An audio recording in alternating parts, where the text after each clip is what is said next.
third time's a charm. This is going to work this time. What's going on, everybody? Welcome to What You Into. This is your host, Anthony Tank Mansfield. And we've got barking dogs out of the way. We got showers out of the way. And this time, this is going to work, Jaimie. This is it. This is the one we're putting the wax. This is it. This is the dream come true right now. This is it. Send that magic mojo out and make it happen. Turn my headphones up in the booth. Here we go. Yeah. All right. So as you heard, so my guest today is my old friend, good friend, Jaimie Filer. You might know him from the world of underground comics and making zines, which you've really stepped up in the past 2 years, man. Like, can you tell the folks a little bit about what you've been putting out? Yeah. Just in the last few years, I think I've taken it a little bit more seriously and made it a point to kind of focus on comic books. And originally I was creating my own, and then it was kind of getting into a couple zines and a couple books, and just kind of, got that momentum rolling, and, haven't stopped yet, and hopefully don't. So nice, man. I've really enjoyed what you've been out, especially Thanks, the zine you recently put out about movie stores and rentals and all that kind of stuff. I think we had a similar childhood of growing up of when you got nobody to play with. Why don't you just go over to the video store, rent some movies, and just watch those instead? Sure thing. Yeah, I definitely. I grew up in Latonia, Kentucky. It's kind of like the word burb of Covington, Kentucky, right on the river. And right in smack dab middle of it was this just family owned kind of, that shoddy video store named Rob's Video. And I named the zine Rob's Video after it. And that I spent many a days going in there and just staring at movies, wishing that I was old enough to get them, And my running joke is always like, do you remember Witchcraft? Yes. Like Julie Strain Witchcraft. Yes. And I remember dude, it took my bravery was just up to the much. I would reach out and grab it and just look at the back and be like, yeah, those are boobs. And then put it up and then, run out because I thought that somehow I was going to get arrested and put in perv prison because I looked at boobs on the back of Witchcraft. But yeah. Did Rob's have the beat it off section where to go into back to the porno section? No, they were very they didn't have that. They just had the more risque movies up at the top. Okay. They had shelves and out of reach. Those would have been at the top. Yeah, you got to be so tall to get them. Yeah. One of the things I really liked about the zine that you did on that, and I remember having a similar reaction, was being a kid, going to the horror section, and just seeing all those covers together. Yeah, that was such a big thing for us. It was, and the funny thing is because the majority of those movies sucked so bad. So bad. But the cover got you, man. It got you in the door, and the two that I always remember is, first off, Ghoulies 2. Is Ghoulies or Ghoulies 2 the one where they're out of the toilet? Coming out of the toilet. Yep. Yeah, that one, for some reason, I was we were talking earlier about the fact that I love Gremlins. Yep. To this day, that's still one of my peak movies. But Ghoulies is obviously the ripoff, for sure. But as a kid, I was just like, I don't know what that is. It's coming out of a toilet. It's a shitty toilet, and this monster's coming out. It terrified me. And I think it was Sleepaway Camp 1, I think. It was the girl, and she had the book bag, and then it had the Freddy Krueger glove and the Jason mask. I think that was 2. Was it 2? Yeah, okay. because in 2... she uses that to kill people. That's right. That is right. Yeah. So it was So it was a sequel. I remember the videotape of it as a kid, though, because it freaked me out that Jason and Freddy were in the same movie in my head. Right. Yeah. I got to see Jason and Freddy as a kid, but never that one. Yeah. And in my brain, I made the movie up that they were in it. Right. Which makes sense. It's they're at a camp together, and then there's this random brunette on the cover. Yeah. I'm like, copyright law, that doesn't exist to a 12-year-old. You don't know what that is. No. So, yeah. My favorite movie cover that didn't the movie cover where what was on the cover wasn't in the movie is a Chopping Mall. Where where it's the blood covered bag, and it's that weird super metal looking gauntlet hand that's holding it. That's definitely the robot inside. And then you watch the movie and you're like, what the fuck? These robots don't look like that shit at all. It's definitely Terminator's arm. It is definitely Terminator's arm. Somebody was like, just put Terminator's arm on it. They will not know. They're like, dude, you got the it's like the robot from a 1950s. Just run up with some tank treads. Yeah, they're like, nope. Yeah. It's Terminator. Oh man, that movie rocked. I love that movie. Chopping Mall is so great. I mean, it's got everything you need for a bad B movie. Yeah. There's underage sex. There's boobs. There's There's robots that kill you. One of the number one ingredients you need for a B movie is you got to have some boobs. Yeah, and there's a great head explosion. And there's an incredible head explosion. Yeah. A killer synth soundtrack. Yeah. Including like a weird. There's like the one scene where the dudes are like getting the guns and shit, because I don't know where you get guns at in the mall in the 80s, but apparently you do. Dude, I know that was like a whole Dick's like armory is inside this mall. Like, yeah. It's a paramilitary mall. But they had the same thing in Dawn of the Dead, too. So I guess... Yeah. Maybe it was a different time. Maybe it was a different time. I don't know, man. When I was a kid, there was I used to go to a mall in Parkersburg, West Virginia, and you could... West Virginia is just a lawless land. Yeah. And I remember that, like, they sold liquor inside of a... It was like they sold liquor inside of a drugstore that was located inside the mall. So like you could like go to the mall and pick up like a fifth of Everclear. Oh, in Parkersburg, West Virginia. Yeah. If you lived in my part of Kentucky, Florence Mall, where it's known because they had the big like water drum outside that said Florence Y'all. Florence Y'all. Yeah, that is what it's known for. That's where you went as a kid. That's where all the rich people were at. So, when you're a hood rats like us, you just showed up there and you thought you were tough. And I don't know why, but that's what you did. But they had a Walgreens that sold alcohol. I remember that. Yeah. How weird is that? Yeah, it is weird when you think about it. I mean, that's not something you would do now. No. I mean, I don't know if malls exist anymore, but that's true. I don't think they do. I think they're all like outside suburban experiences now. But yeah, with condos. Yeah. Which who the fuck wants to live at the mall? You know what though? Like, this is my thing though. If you had a good Starbucks there, and you had like just a couple of random things, think about it. You're bored. I mean, obviously right now there's not the time for this, but in a normal, what we think of normal world, you're bored. It's Saturday afternoon. I need some new jeans. I'm walking down to Old Navy. It's a 2-minute walk. Right. I'm gonna go get a Starbucks coffee because I could just do that instead of buying coffee and making it upstairs. Like, I can see some nuance to that, Now, if you filled it full of robots that were murdering you the whole time, probably not the best day. And I'm like, that's not good. That's not what you want to do. Yeah, but maybe some of those girls running around with their boobs out and in a robot, it's making an afternoon. That's a solid Saturday right there. It is. So, excuse me. Yeah, man. So I think, again, this third time doing it, but I think this is a good way to open up the conversation about things that you collect and you're into. You're a huge collector of movies. Now, I mean, I've always known you to be a movie guy. You're constantly going to, pre-COVID times, you were always the dude that first weekend a Marvel movie drop, you'd be there. Sure thing. But you've really, in the past year during the course of the pandemic, you've really gotten into collecting movies. What's that about? Well, I mean, I've always been a collector of something. I collected comics as a kid a lot. Mm-hmm. And I mean, still to this day, I still go to a comic store usually every week and pick up a book or two. Mm-hmm. And I think some of that energy just kind of transferred over to this. One big thing is my girlfriend and I were watching a documentary about movie posters and kind of the whole history of them and kind of just, how it was an art form originally and kind of turned into just showing the heads of characters to now it's sort of just dying, especially with streaming and things like that. And it kind of made me kind of miss like that old B movies that I used to love so much. And it's not that I didn't watch them, but it was far less than it used to be. So I went down a rabbit hole of starting to watch them again. And then you kind of find these like boutique DVD and Blu Ray companies that put up those movies and they give them a lot of love. They try to go track down the film, like, the best film that they can to scan from. I mean, some of these movies, like literally there are American-based companies that go to like Spain because they heard someone had the best film of it in someone's basement for the last 30 years. And then they scan it from there and then they're trying to bring it back. And then they, go and get an interview from the director or an actor or a special effects, guy that just was coming up at the time. And they, the extras could be a long documentary and things like that. And you realize like by all of that and that kind of energy and love put to it, like it just makes it a neat object to have, in that sense. And I'm not against streaming at all. I watch Shudder, I watch Amazon, I watch Netflix and Disney and all that, and HBO and all that stuff. I mean, we have quite a few of them that we definitely watch from. But there's something about having an object that had a lot of like people working to give like light to a movie that kind of would just be brushed off nowadays. Most of these movies that those companies are, and the B movies that I really like, they definitely are not Marvel. It's not millions of dollars put in. It's probably somebody just lucky enough to get some film and had a couple people they knew to make it. Yeah, it could definitely be hard to find some of these things, but there's some real hidden gems out there. Yeah.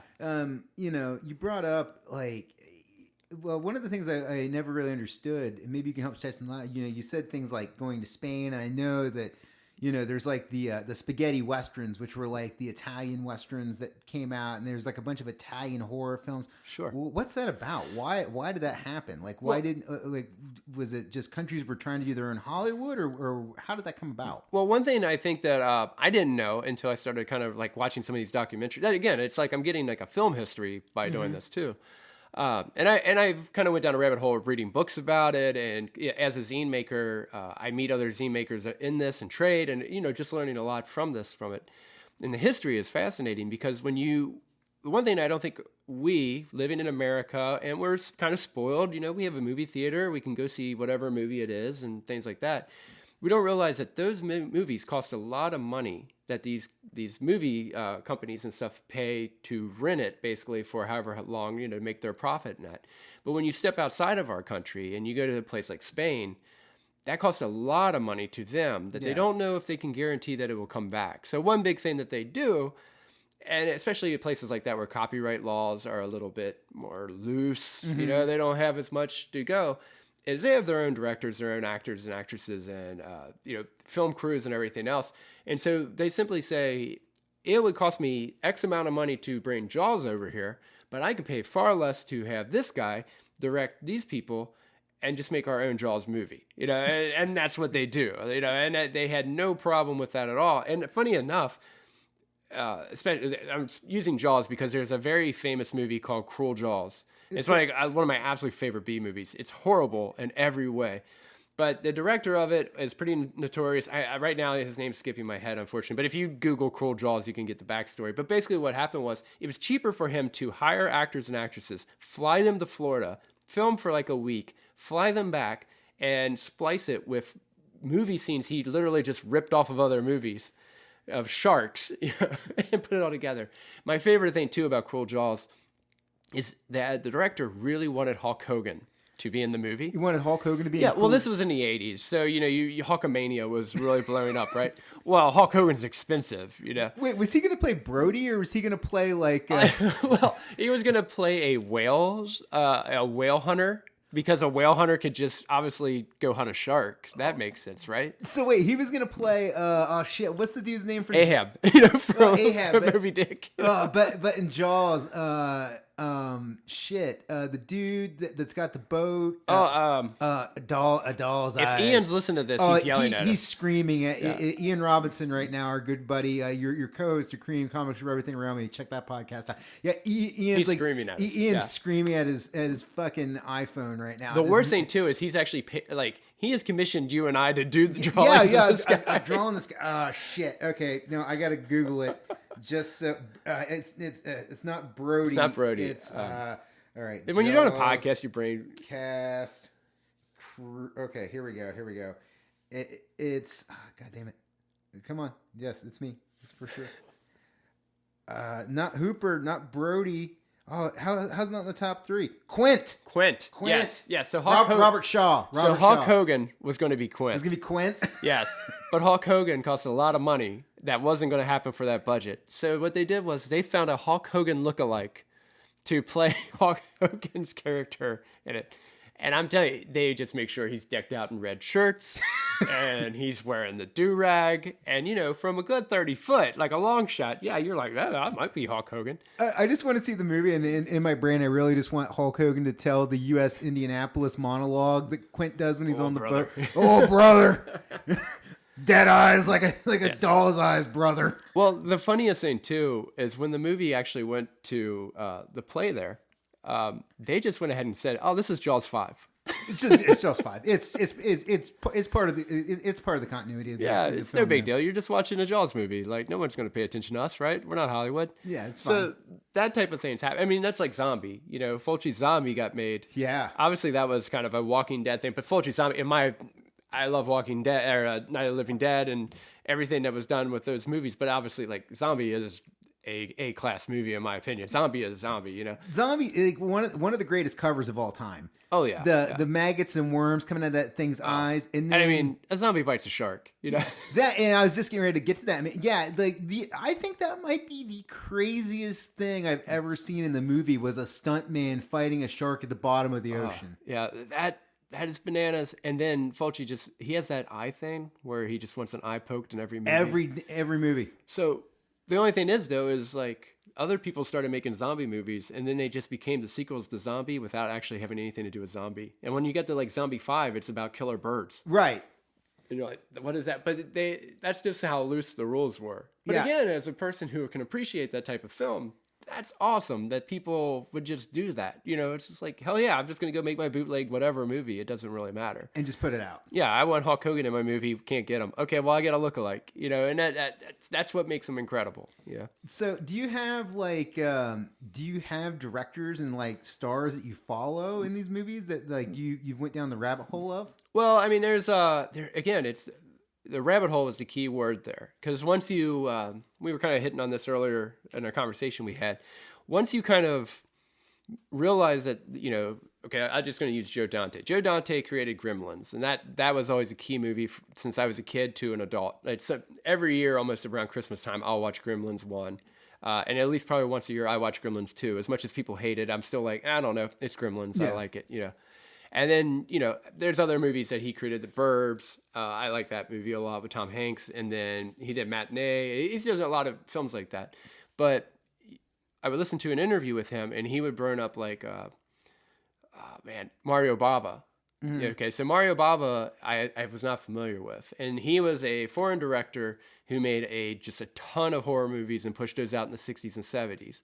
And there are B movies to everything. But at the same time, when you start to watch them, you're like, oh my God, this is the best stuff ever. And like Black Sunday is one of his pinnacles of, I think he did like Vampires from Space was his first movie. Okay. That one I haven't seen, so I can't speak much to it. But Black Sunday is just this killer movie about a witch. And then from that, like, again, you go down that rabbit hole of like, well, I want to watch all his movies. So then I start watching like Blood on Black Lace, which is a movie about like a model school where everybody's getting killed. And then I fall into like, again, like Black Sunday. Well, then I'm watching that and I'm like, there's just this ultra beautiful, like just stunning, beautiful actress in it who just does killer, and her name's Barbara Steele. And this is like, I was using the joke earlier, this is the goth queen that no one knows about. Like really? Everybody that shops at Hot Topic needs to go bow down to Barbara Steele's altar somewhere, you know. Is she like Elvira kind of like? No, she just has this jet black hair, these eyes that like she looks like a literal witch. Like you're like, that woman does witch magic, and she's hot, you know. Nice. And she was the B movie horror queen of her time. Like she was known for that, and she did all these films, but we've stepped away from that generation to where we don't even know about her, you know. Yeah. And you realize like she did Vincent Price movies. She was just in all these flicks. It was just, you know, showing them out as much as everyone else. So now I'm like in a Barbara Steele rabbit hole, and I'm like trying to catch all the movies with her in it, and then still trying to catch all the Mario Bava movies. And then it's like you can go back, and again, it's like we were talking about, like you used to listen to a band, and whatever shirt that guy had on, you would go try to track them down. Yeah, that's how you did things back in the day before you had the internet. Right. You get a CD of a band, you'd see whose t-shirts they were wearing inside the liner notes, and then also what other bands they thanked. Yeah, and then from that, you kind of just start falling down all these things. It's like Fulci, you go down the rabbit hole of like what his movies were, you know, and you're like, well, there's Zombie and there's this. There's like the 4 or 5 that we know about, but he's made a ton of movies that we just aren't familiar with. Right. And then, you know, like I would start to listen or read about those, and then they would bring up the word Giallo a lot. And I was like, I don't know what Giallo was. So I started going down the rabbit hole of looking up Giallo, and Giallo was all this Italian loosely horror / like killer suspense movies that were created at a certain time.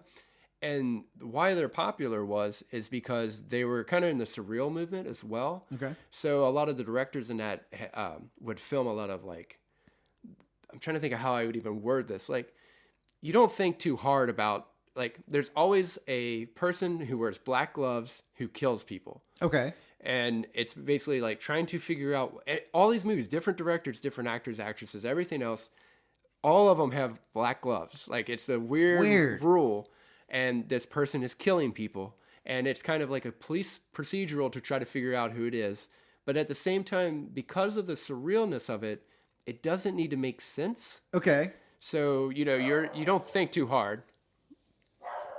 So you're not thinking too hard about what exactly is causing, that. But then it's like all these movies are mega hot chicks. There's always like weird people. Like, you start seeing rules. Like there'll be one guy who you swear is it till the end. And it's never that guy. And then, there's just create storytelling from it. But again, I wouldn't have done that if I didn't start backtracking everything else. And there's also tons and tons of these movies made that we just don't know about. Yeah. How do you figure out like what you're gonna buy in terms of DVDs? Because like you've let me borrow some stuff, and I'm digging. Like you even brought some stuff over for me today to check out. Like let's see what we got here. We got Nightmare Sisters and also Raw Force. Like, how do you figure out what you're gonna buy? Do you go by like the screen cut, like the cover of the DVD? Do you like look up the what the film's about? How do you figure this out? A little bit of everything. I try to be as picky as I can, and I try to, again, like if I can find some reviews about it or kind of certain actors or actresses and stuff like that to show up. Have you ever seen Slime Ball? Oh, Slime Ball-orama. Slime Ball-orama. Sorority Girls and Slime Ball-orama. Yeah. Right. They used to be on like Up All Night with Rhonda Shear. Yeah, when I was a kid, again, that was something I always would go to. Yeah, USA Up All Night. So as kids, we would watch all that stuff, and it's heavily edited, obviously. Yeah. And then later it was like Monster Vision with Joe Bob Briggs and things like that. Yeah, dude. So anyway, I brought that up because Nightmare Sisters was actually those people that created that movie, had all the girls in it, everything else. It was all the Scream Queens were in it and everything. They had just enough money left over to make a small film. And Nightmare Sisters is the small film. Oh, nice. All the same people, like the director, writer, actresses. It's all of them kind of flipped into this movie. And I don't want to spoil it, but like the funny thing of the movie is the guy that did the special effects basically had just an extra effect left over, like a makeup he did. Uh-huh. And they were like, we need a villain. They're like, I don't know, I got this. And they're like, sold. It's in the movie now. We'll just write around it. It's fine. And again, like they just had enough money to throw something together, and Nightmare Sisters came out of it. And it's like, how fucking cool is that? That's pretty fucking awesome. Yeah, it's just like, got this money. We got these girls that are cool with taking shower scenes. Let's go. All right, yep. Got it. All right, Now, do you have like a specific like a movie that other movies are based off of that you'll watch? And that I get that's a very ham-handed way for me to ask that question. Now, let me give you an example. I love the Mad Max movies, especially Road Warrior. So if I ever see, like, if I'm ever on like Amazon Prime or Tubi and I see like an obvious Mad Max ripoff, I'm down to watch it. I gotta watch it. So do you have anything like that falls into your wheelhouse where it's like there's a major motion picture that you like and therefore you try to find out the variants of it? Oh, that's a good one. Especially because of my, like, I think where my age is, like, I was a huge Predator and Terminator fan. Yeah, it's nice. I mean, how can you not? I'm like rolling my eyes to that. I'm like, well, duh. Yeah. But Predator has always been a big thing to me, right? So like movies of that jungle genre kind of really do my thing. And, we're both martial artists. Yep. So I obviously love martial art movies. Yeah.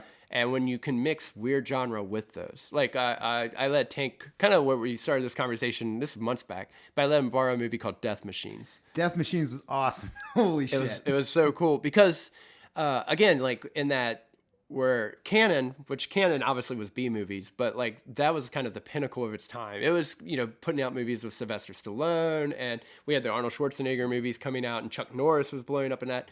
These companies that didn't have that money but still wanted that market, were putting out Death Machines, and it was like, we'll go to a karate school. We need one white guy, one black guy, and one Asian guy, right, and we're going to make a movie, dude, you can't deny Death Machines is an incredible movie. Listener, go out and find Death Machines. Death Machines is so badass. And I let Tank borrow today because of that. Again, it kind of goes off of that. Like, Death Machines is killer. And then because of that and knowing that taste and they're the same boutique market put out Raw Force. And Raw Force is about a martial arts tournament that's on an island, but they buried a bunch of dead martial artists. I'm not ruining the movie for you, but they buried all these dead martial artists on this island, like throughout the last hundreds of years or whatever. And these monks bring them back to life. So now it's martial artists fighting zombie martial artists. Yeah. Oh, dude. There's zombie ninjas. Yeah. If you give me a movie where there's an island involved, I'm usually down. Especially if it's like there's a tournament on the island or people get killed on the island. Like, Battle Royale. That's a great island movie. So that's what Raw Force is. But as I was saying earlier, before I kind of went on the martial art tangent, like I love Predator, right? Predator's great. Have you ever heard of Robo War? No, what the hell is that? Okay, so I can't. I'm sorry, I'm blanking on this director's name. We'll have to put it in the notes or whatever. But the director that did Cruel Jaws made Robo War.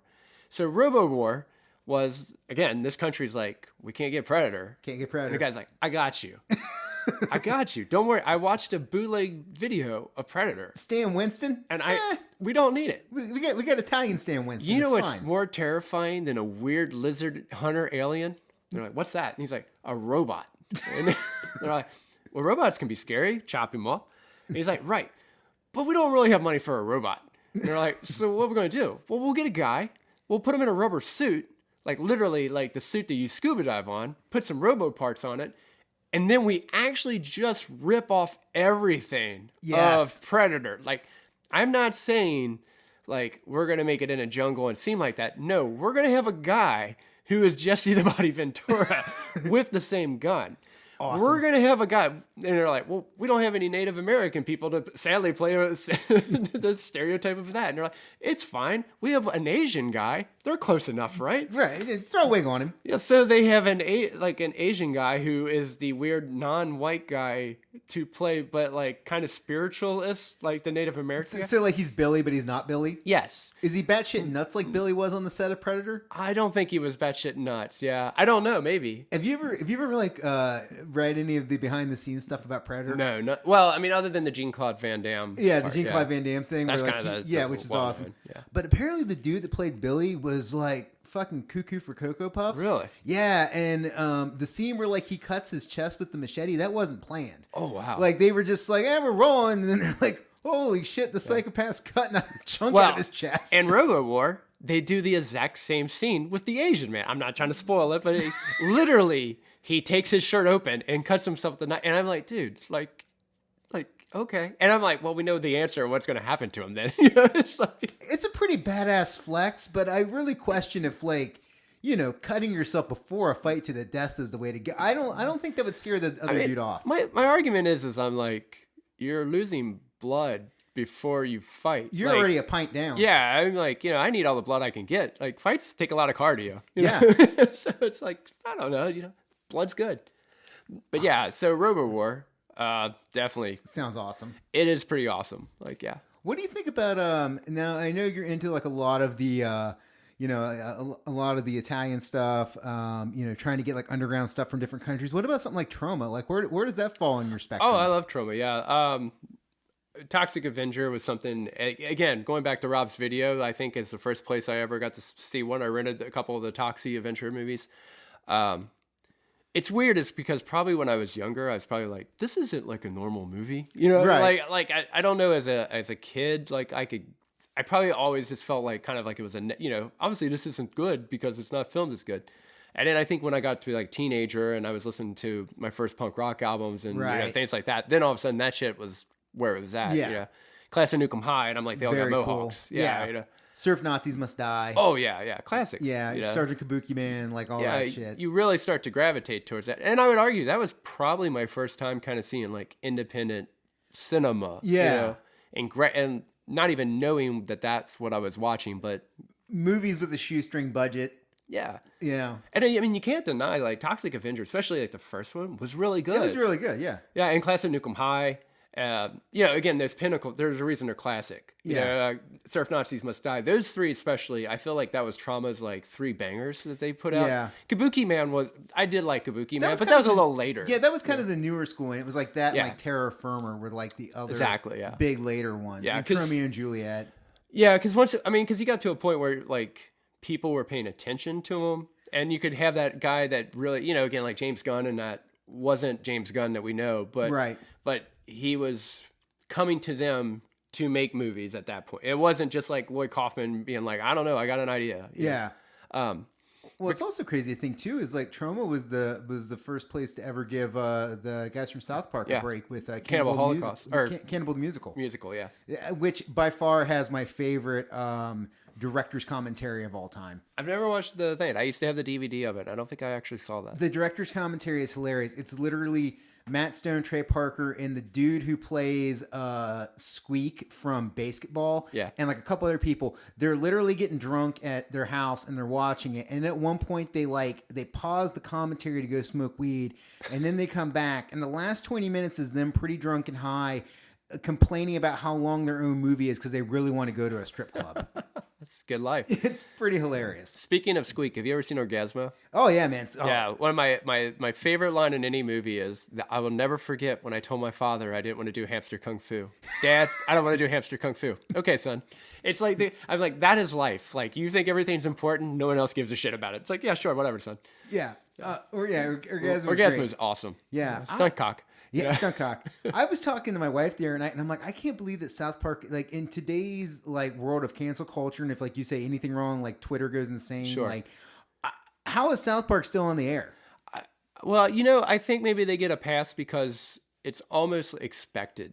You know what I mean? I'm like, people are probably just a part of like, well, they're going to say the worst thing, but it's in humor, and I do think they're like one of those places where like they shit on everybody. So it's just like they do shit on everything and everyone. You were eagerly shitted on if you were on South Park. You can't argue that they're one way or another because they bomb everybody. Yeah, they do. They do nail everything. It just amazes me that, I mean, they're really about the last thing I can think of where like a mainstream thing where they do some stuff that pushes the envelope. Yeah. And, they're still on Comedy Central. It's really one of the last things that Comedy Central has left at this point. Yeah, arguably. Yeah. Which is a bummer because at one time Comedy Central was great.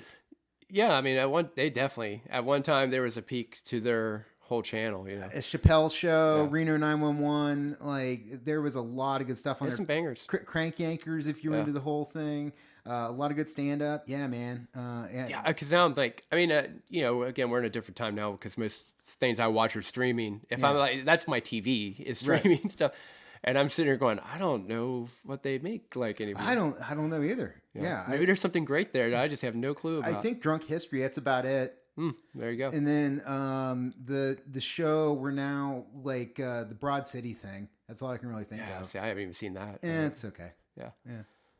But all right, man. We'll transition back into movie talk. So, what do you think about right now? It seems like we're in this weird, I don't know if I would say it's a rebirth or if it's like a second or third wave of it, but like there's a lot of what would classically be B-movie stuff that's coming out now on streaming. I mean, like, I can think of like Mandy and VFW and Green Room. Like, what do you think about this newer stuff that's coming out now? I think that it's a good avenue that you have streaming, and it's kind of like you and I were talking about earlier. Like, one big thing is that, it's hard to take a chance with a movie when you're dumping $30 million or, I don't even know anymore. Like a Marvel movie, obviously. Hundreds of millions. They have to make their money back, and you can't blame them. And again, like a lot of streaming, if you're doing on Netflix or something like that, they got more money than God. Right. And they're throwing it to you to make a Ryan Reynolds and Rock movie or something. They just, every A-lister you can get, and we'll just shove them all together. And that's a normal movie to them. And again, you can't take those chances, and it's kind of a hard avenue for that. But like those smaller streaming channels, like we were talking about Shudder, I think Shudder does such a great job of finding older films that are kind of that niche and things like that, but then they find newer things that are smaller budget. Again, you know what you're getting into when you're watching it. You're not like, oh, why is the monster, this or that? But they can go down those genres and find those gems and pull them out and show them on that. And I think that's really awesome that they do. And like Shudder does, I love Shudder. Like I gotta get Shudder. Yeah, I just think they do a killer job of finding a lot of those flicks and putting them on there. It's like Mandy's on there. Mandy is an incredible movie. I think that movie has the best color palette of anything I've ever seen. Yeah, I love the way that movie looks. Yeah, soundtrack's incredible too. It's a great soundtrack. Yeah, I think that stuff like that, like you watch that and there's a difference between you're watching a movie and you literally are like, this is art. Like this is like all the craft perfected and put into this. And then it's like also Nick Cage being as crazy as ever. So Yeah, I 100% agree. What do you think about something I find lack of? We were talking earlier about Predator and Terminator. Like, you think about the classic monsters of the 30s through Universal with like Frankenstein and Wolfman, and that kind of went away, and then it kind of came back within the 80s with things like Jason and Freddy and Leatherface. How come we don't see stuff like that today? Like, I really have a hard time thinking of something in modern times that matches that. I think, sadly, right when like kind of the knot started, we got, again, the movie companies kind of caught on to, there's this wind of like torture porn type stuff. Oh yeah, like the whole Saw and like Saw, the Hostels, and then 50 different, like 50 of them, and then 50 versions of everything else. Yeah. And sadly, like the thing is when you first saw the first Hostel or Saw or something like that, it was so different than the slasher movie, because all of a sudden we were dumped into the real world. Right. And we were seeing, like, I could go somewhere in it, and all of a sudden be stringed up and tortured until I'm dead and videotaped live, Mm-hmm. So when we kind of built more and kind of took more of a focus of the real world, and sadly that kind of left all that stuff to the side. I think that I'm fascinated by the fact that the real world is a terrifying, scary place. It can be. Not, I don't know if it always is, but it can be. You can go down those roads if you want. I find it fascinating that we want to focus so much of our fiction on that. Yeah. Because a part of me is always like, and I know we're not talking much about my comics and things, but a big part of my comics is I'm like, fuck the real world. My stuff is crazy and I wanted to go into canon film area with my stuff because of that. Like, it is a reflection of that. And I kind of feel like with a lot of stuff, people are just so tied into that. And it's weird because, again, like, I think the world is ready to see that. And to the credit of that, like we were talking about Shudder and kind of like this modern thing, like the big movie amongst horror movie files or whatever right now is Psycho Goreman. Mm-hmm. Like I just showed you the trailer too. Yeah, the too. trailer looks awesome, man. And again, it's like, I think right now it's a little bit, it's like Mandy. Like I heard about Mandy and I felt like 3 months later, like kind of more like movie fans heard about Mandy. Mm-hmm. And I think Psycho Goreman is going to be like that. And the big thing about that is, again, it's like this, it is not in the real world. It is about a alien that comes to Earth and he loves to kill everything. Mm-hmm. And he is a master of killing everything. And he is the bad guy, but he's still the good guy in the movie, but he's still the bad guy in the movie. And it's about, and then they throw in the juxtaposition of this little girl who can control him. And she is the most like problem child ever. Nice. So it is that like ultra rambunctious, crazy girl. And, it's filmed like there is a certain aesthetic to Japanese films, like the way they speed up the film and things like that. And the way certain characters just overplay things. And it's not it's not bad. It's just, that's how they film their movies. This movie is filmed in that way, but with an American aesthetic as well. Mm-hmm. So it really is a weird juxtaposition to it. Like you're like, it doesn't look like it fits, but it does. And then my favorite part too is they went back to practical effects for almost everything. I'm a big fan of practical effects. Oh yeah, like there are scenes with rows of aliens that are really beautifully designed. Mm-hmm. That you nowadays, like most people would have just CGI'd half that audience, and instead they made them. And there is a difference to how you get performances from that. I 100% agree. I think there is a place for stuff like CGI. Like if you have to make like, an armada of spaceships fighting in space. Okay, cool. I get it, you CGI. But if I'm watching something with a monster in it or a killer or a slasher or whatever, I really want practical effects, and I want and I want like like really cool wardrobe and stuff. There's just, I think no matter what, you're going to get a different performance when there is a character there. It's for like, sure. It's like, here's a big green ball in my hand. That is the alien. Right. This is a beautiful H.R. Geiger designed nightmare come to life, and it's going to kill you in the worst ways. You can't, whatever you do to it is going to hurt you. You shoot it, you burn the acid. It's got a baby mouth that comes out of another mouth. All this stuff. Here's a ball. Just pretend that it's that. Yeah, pretend it's that. Or that. Here's this gigantic guy, even if it is a guy in a suit, but he's got this big friggin' head and it's smashed into your face. Right. That's the difference to perform. Or, John Carpenter's The Thing. Yeah. Like, imagine that movie if it was just all CGI'd out. Yeah, you know what I mean? It's just a different. It nearly as good. No, and I do think that there's just a different level to that. And as much as CGI is improved, well, one thing about CGI too is it does not age well. It's especially now when you look back at CGI from like the 90s or the early 2000s. Oh yeah, like it's so. I mean, it's like looking back at video game graphics. Like, you know, when I was in college, the PS2, man, I was like, oh man, like these football players look real on Madden. 20 years later, it looks like shit. But you know what the funny thing is though, is you can go back to we recently just bought like this little original Nintendo. Oh yeah. Controller. You know, it's like $50. Yeah, and you it's get, got like, all the games on it.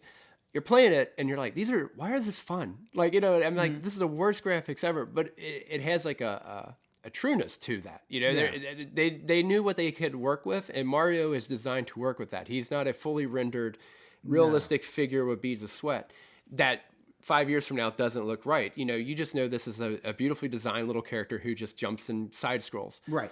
And that's what I think goes back to when you look at practical effects.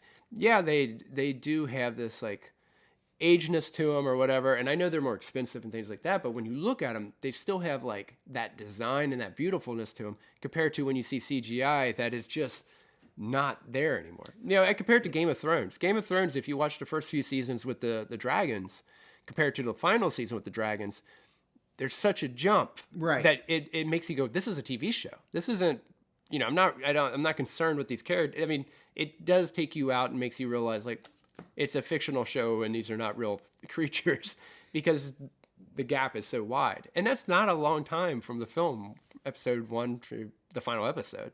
One of the things I find myself struggling with sometimes is I'm one of those people where I have favorite movies. So whenever there's like a new edition of it, like, you know, when it goes from like VHS to DVD to Blu Ray to, you know, for like I have to buy the latest, greatest remastered version of it. Sure. And sometimes that bites me in the ass. Have you? I ran into that when I got Dawn of the Dead, the original on Blu Ray. Oh yeah. Like the makeup just looks so bad. The blood looks so bad. Is there anything you've ran into like that where you were like, oh, I really wish I would have kept the older format version instead of buying the newer one? I was gonna make the running joke like some of them though it looks so bad in the original that I don't know if it would help. You know? True. It's very true.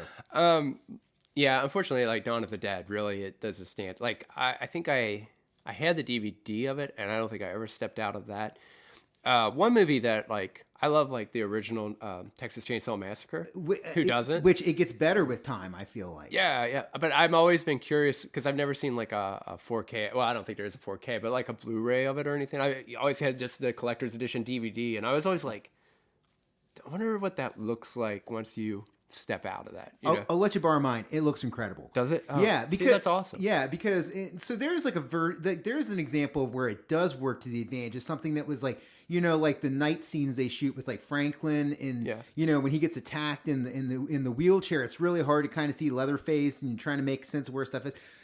On the remaster, it looks really well, you know, and they restored everything greatly. So I think that's one thing too is again, that's one thing I really appreciate about those boutiques is because they try so hard to make it look as good as it did on film. Because there are a lot of things like I don't think we just as, you know, movie fans, but not necessarily like people that really get in depth into film, you know, like the making of it thing. One thing I never realized is how like things are specifically made to be shown this way. Yeah. And we've kind of moved out of that way and how that changes what they look like, you know. Just on spectrum and, you know, colors and things like that. You know, film has a certain look to it that once you step out of that, it does not have that look. And those boutiques are trying so hard to make sure it looks like it was supposed to, you know? Yeah, I think you bring that up, and it's a really good point. I was listening to this one of my favorite podcasts the other day, the Bastard Sermon, and Cody was on there talking about he was talking about like owning Terminator 2 and how much he loved Terminator 2, but he realized the version he had was like the standard def DVD, so like it's not even available in widescreen. So then when you put the disc in now and you try to watch it like on your PS4 or whatever, like it comes up in the weird like box shape, because like it wasn't made for a widescreen format. Whereas now everything is 4:3, everything's widescreen format. Yeah, it is really really weird to see. You know, one thing I've after doing that, one thing I think you ever watch WandaVision? Yeah, WandaVision's great. One thing that is fascinating that if you're not paying attention, like your eyes are catching it, but I don't think people like notice as much. But it's only because I've been reading all this stuff about how they do the film thing or listen to people talk about it or whatever. Is when they did all the old TV shows and that, they actually boxed in your TV. Like if you look, it is made like a format of a TV. But when they go into the real world, they widen the film of it. So it's the spectrum of your TV. Nice. So your eyes, like, whether you know, I mean, I know that we know it because we're adults and we can tell storytelling, but like your eyes are realizing when, you know, they're narrating that when it's fake compared to that because of that too. Yeah. And I'm like, that's so smart. Yeah, it's a cool way to do it, to communicate that. And I do like it when people, you know, use, you know, they switch out of the widescreen format. Like, did you ever see the movie Lighthouse? I haven't seen it. I heard it's awesome. It's awesome. And shout out to my boy Paul over at White Oak Marathon, who's the biggest Lighthouse fan I know. Yeah, man, they do a lot of that where like stuff's not in widescreen and there's like big chunks of black on the sidebars and stuff. Nice. But it really works for what that film is and really gives it a distinct look and a distinct voice. Oh, that's cool. That's which cool. I like. Yeah, I look forward to watching it. Well, let me ask you this, because we touched on it a little bit earlier with the Predator thing. Do you have a favorite monster of all time? Do you have like a favorite design? Oh, I mean, I have like Creature of the Black Lagoon. The Gill Man. Yeah, I mean, that's kind of awesome. It's hard to fuck I think with like design-wise, that is very hard to beat. It still looks terrifying to this day. Yeah, if I was saying like one thing that has always moved me is there's a movie called The Mask of the Red Death by Vincent Price. Oh, is that? It's a Corman movie. It's kind of like that Misfits looking type dude, right? No, that's Crimson Ghost. Oh, it's Crimson, yeah, okay. but they're very close though. But the basically what it is in the beginning and ending of the movie, it's a personification of the Red Death. Okay. And it is like this weird pure red cloak tapestry over this whole figure that winds up being Vincent Price. But it's not a surprise, but it's death anyway. But it's an image, dude. If you ever see that movie, especially if you find a Blu Ray of it, of a high def thing like that, it will like never leave your mind. Really? Like, yeah, it is just like the most like, because there's these like, for lack of better, I don't know if there's a proper term for it, but like gypsy ladies, that's what they refer to him, and they come across him, and like they're terrified, and I'm like, yeah, there is no way I would like cross this person if I ran into him in a road. Like just this pure red, like beautifully outfitted thing.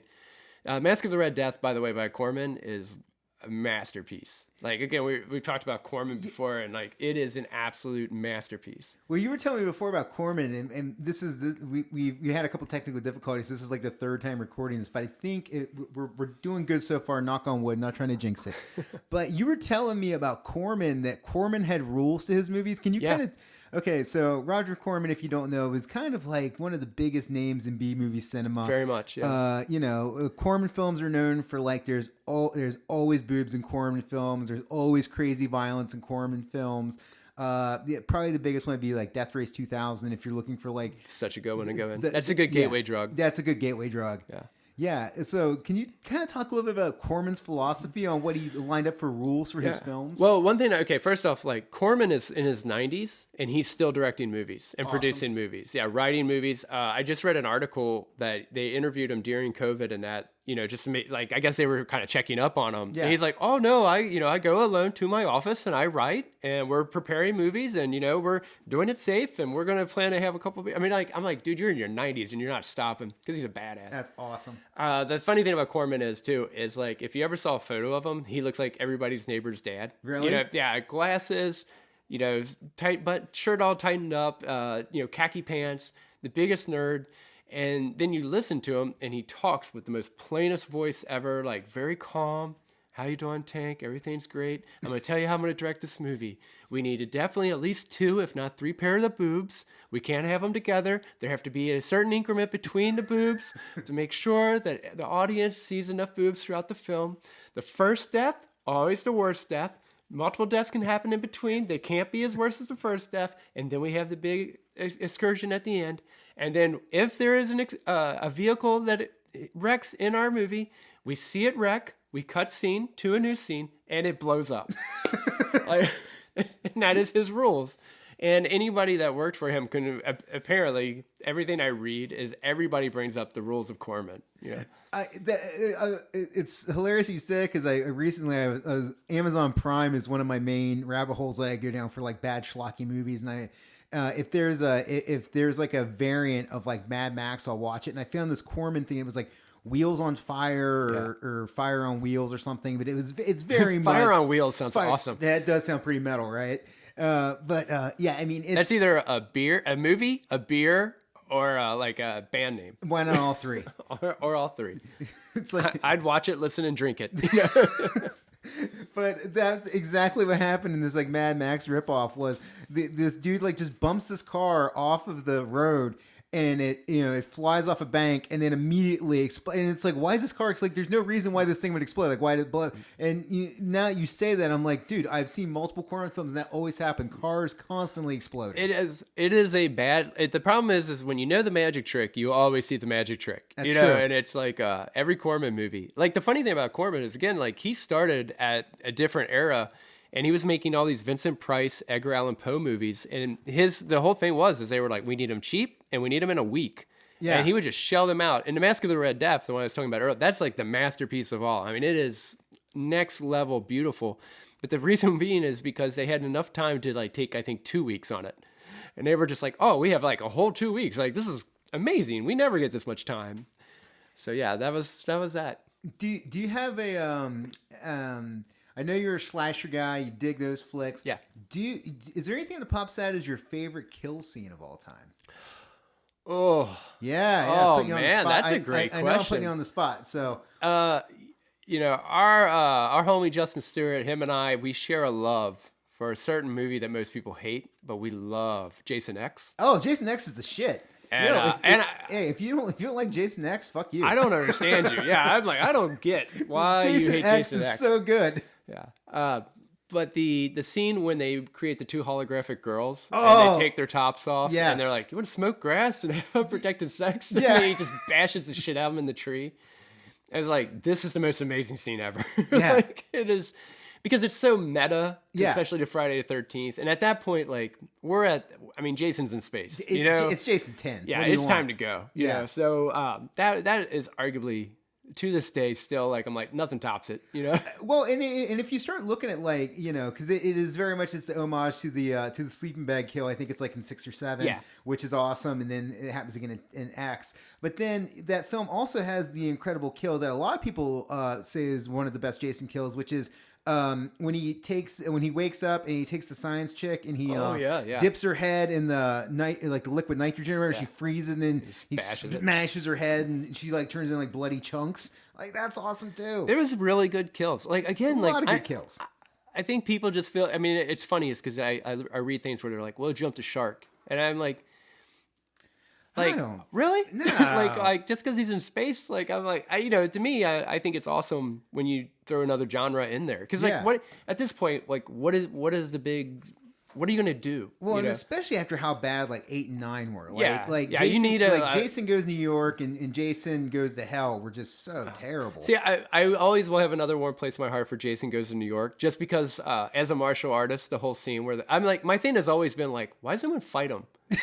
Like, I'm like, I mean, you have fight and flight, and when one doesn't work, you go to the other. Right. Some people are going to run till they get in a corner and they're going to scratch your eyes out, and some people are going to punch you until you start punching back and they're going to run. I get that, but no one ever really, until the final girl, no one ever stands up to these slashers. Right. And the one dude's just like, I know enough boxing. I mean, what's the worst thing that can happen? Oh, he boxes my head right off of a building. You know? And it's funny because that dude strings together like a minute-long combo. Yeah. I mean, he goes, man. He had some time in that heavy bag. Yeah. He was just like, time to go. Yeah, he's got a solid 1-2. He's coming in with some body shots. Yeah. Going back, throwing the hook out there. And then, it just gets completely leveled, decapitated, flawless victory by Jason. I'm not a big autograph collector. I have a few, but I do have Kane Hodder's from, it's him out of the subway. Hell yeah. Yeah, and it says, "You're next, Jaimie." Oh, nice, Kane. Yeah, the guy's big. He's a very large man. That dude is a big dude. Well, look, man, we're coming up on about an hour here.